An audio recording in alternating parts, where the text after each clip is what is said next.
Go ahead. Good. All right. 3, 2, 1, go. Hey everybody, and welcome to Conquest of Paradise, Europa Universalis 4 multiplayer featuring myself, Northernlion, as well as Mathis and Arumba. Say hello. Hello. Hello there. It's unusual to have to get used to saying Europa Universalis 4 instead of Crusader Kings 2. That had been, like, burned into my brain. Now it's like I've actually got to put some effort into the intro. God. Speaking of which, it's been a few days since we recorded our last episode. If I recalled, we had a major war with the Cherokee, and we're kind of just killing time until that truce expires. Arumba and I have started colonizing slightly. And apart from that, I'm just doing construction and balancing the budget, so I'm ready to go if you guys are. Yeah. Bring it on. You're colonizing? Where are you colonizing? I am colonizing Fox right now. Oh. Right on the shores of Lake Erie, which I think is actually this size in real life. Yeah. It's like one of the largest lakes, isn't it? I think Michigan is, actually. I'm not sure. I can never remember. I always think Lake Ontario, but that's just because of my, scumbag Canadian bias. Yeah, of course. Wow, Naturally. Mathis, I can say it, but you can't say it. I can agree with you, though. Okay, we'll talk about that off camera. I have no idea how to even get that going, to get colonization happening. Okay, so once you hit 500 points in one of your monarch powers, which are, like, next to your name. Et cetera. Yeah. Then you can pick a native tech advancement, and you can pick whichever one you want. And one of the ones for 500 Diplo points will be get a colonist, and then you would just click on, like, a gray province, like Oglala or Asanan. Why couldn't Ottawa be here? Right. But, Is that under the... Okay, so I click on my big shield. I go under technology, which is presumably what you're talking about. might be... Oh, it's the far right. It's under natives. Natives, gotcha. And then you can see on your bars how close you are to... Oh, okay. So in diplomatic ideas, it's the second one from the right. Smoke ceremonies? No. Oh, the second one from the right. Clan migrations. Colonist +1. Gotcha. And then, like, when you make a colony, it gets a certain population of settlers every year as a result of your colonial maintenance stat, or like your slider, and a couple of other things. And when it hits, like, 1,000, then it becomes self-sufficient, I think. Okay. Is that correct, Arumba? Yeah, you get to 1,000 settlers and it becomes a city. Yep. It's nice to not be the one... No offense, Mathis, but the one asking questions. Because in, like, CK2, I was in so far over my head. But at least, I'm not very good at EU4, but at least I know enough to feel like I know something. What you're doing? Yeah, kind of. Sometimes. So I've been doing some playing. I played the Pawnee in my single-player campaign, and it's interesting. There's, like... They've changed some of the mechanics without actually documenting it much. Like... Colonial Maintenance, if you want to kind of maximize the effectiveness of it, you don't really want to have the slider all the way full. Oh, really? Yeah, like look at it. Like if you put your slider to, like, say 20 per year. I wish I could do that, but I can't do that. But yes. You can't do that? Why not? Oh, sorry. Do you like 20 settlers per year? Yeah. Oh, okay, yeah. So if you put it, like, around 20, like 21 is the closest I can get it. You'll notice that the actual cost is, like, for me, 1.08. Okay. If you go all the way, you double it, you gain 30 more settlers, but it costs you twice as much money. But it finishes faster. Yeah, but then look at this. So now you go down to, like, say 35 or 40, and if you go down to 35, half the cost goes away. There's an exponential curve to it, is what I'm trying to say. Yeah. Like, it's far more effective if you only go to, like, 35 or 40. Trying to go all the way to the top is unnecessary. It's really good to know, actually. You could even... Oh, go ahead. Well, you could even rock 2 settlers. Hey now! Colonizing. Oh, yeah, okay. Good idea, Mathis.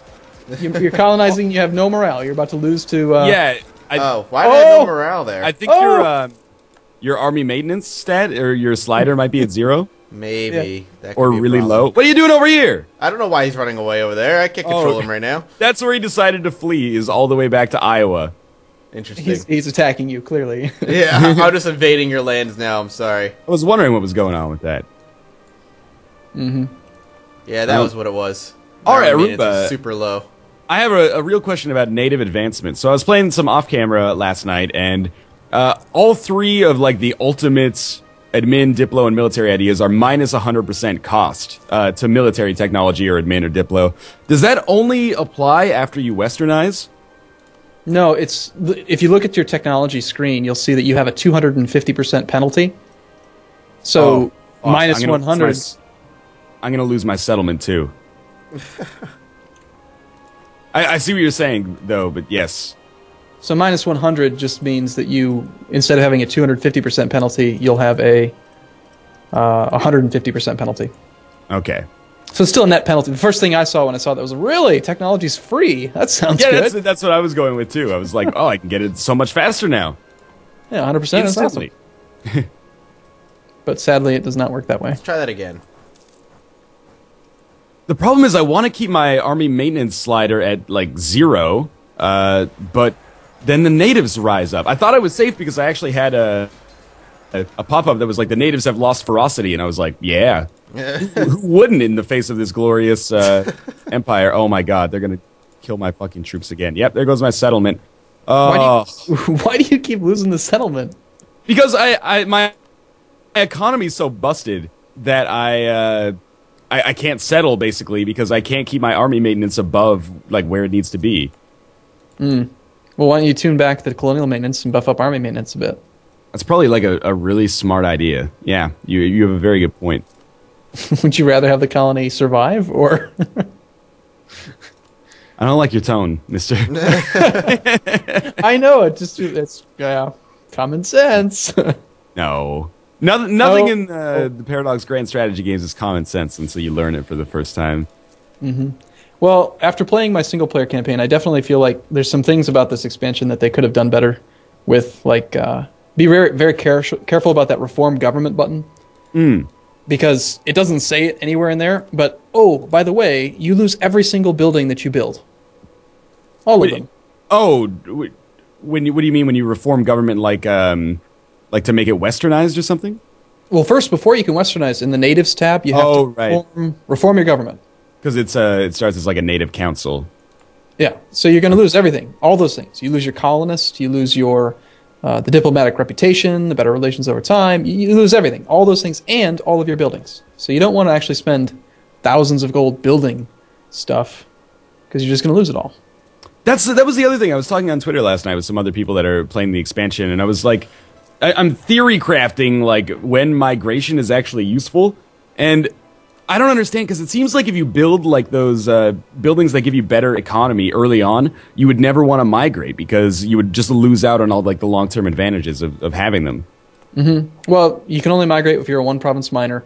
And it makes sense to migrate until you can...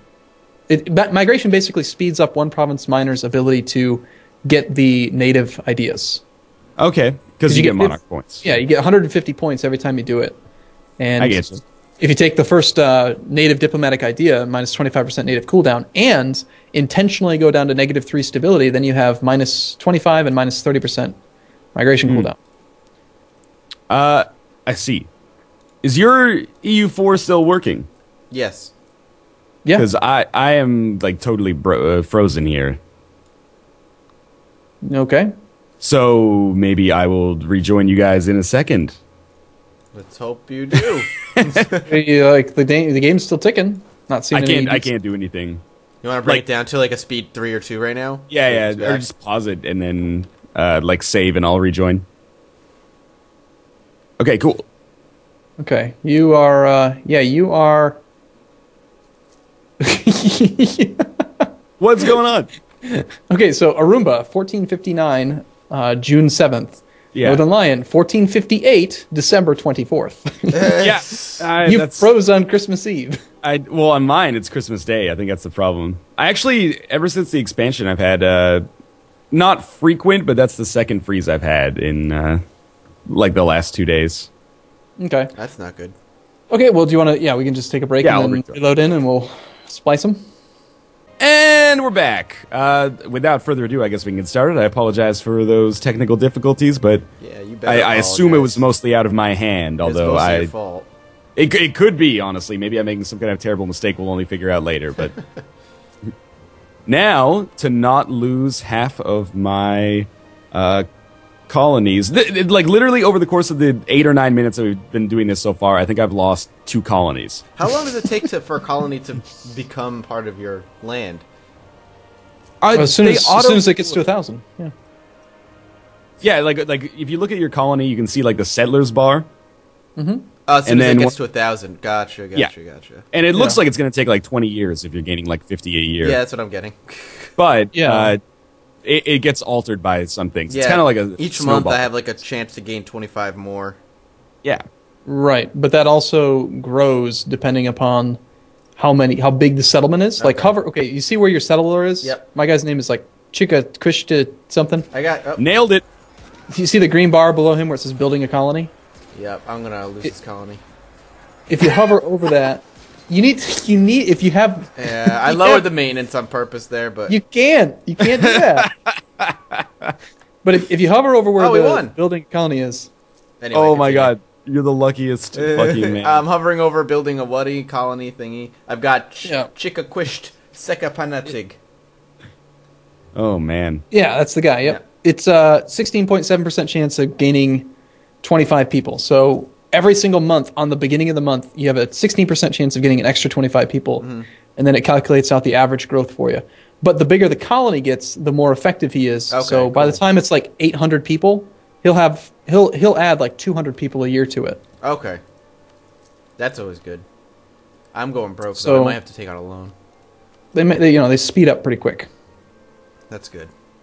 Repair relations with Powhatan. I have to take a 6 gold loan. It's not a lot at all.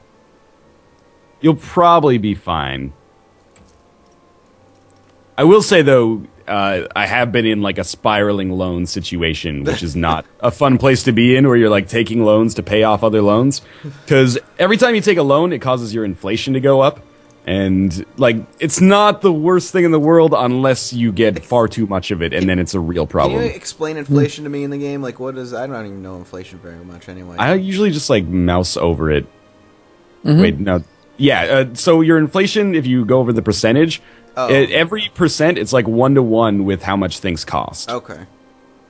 So, like 10% inflation is pretty significant. So things just get more expensive. Basically, yeah. Gotcha. And if you have over 20% inflation, really nasty events can happen. Oh, really? I didn't know that. Yeah, you can pretty much just go bankrupt even though everything's fine. The game just says, nope, bankruptcy for you. There goes all of your army morale for 10 years. Good luck. Oh my god. Error game is no longer in sync. Error code N3537. The host can no longer guarantee that you have a correct game state. Well, here's what I'm going to suggest. Why don't we end episode 1 here? Okay. Even though it's kind of short, I think people will understand. So if you're enjoying the episode, I hope you did, in spite of the technical issues we had. As always, your support is very much appreciated in the form of likes, and make sure to check out video descriptions below to see other people's perspectives and show them some support as well. As always, thanks for watching. We'll see you tomorrow with hopefully less technical issues. Yay. See you soon.